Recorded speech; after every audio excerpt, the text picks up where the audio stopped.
Lahat ng inyong naririnig na ito, ano ang take nyo? Sige. Ako, Tito Boy, pagdating naman dun sa pakikipagkaibigan, wala naman kaso. Basta't alam mo kung ano yung totoong boundaries at limitations at yung essence ng pagkakaibigan. Alam mo kung kailan siya dapat inuuna or alam mo kung kailan siya dapat pinupuntahan or kailangan. So yung boundaries na yan, pinag-uusapan yan. Yes. Hindi lamang ng magkarelasyon, pero pati ng magkakaibigan Yes, na malapit doon sa relasyon. Yes, Tito Boy.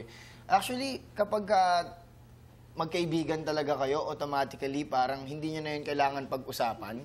Ano na yan eh, parang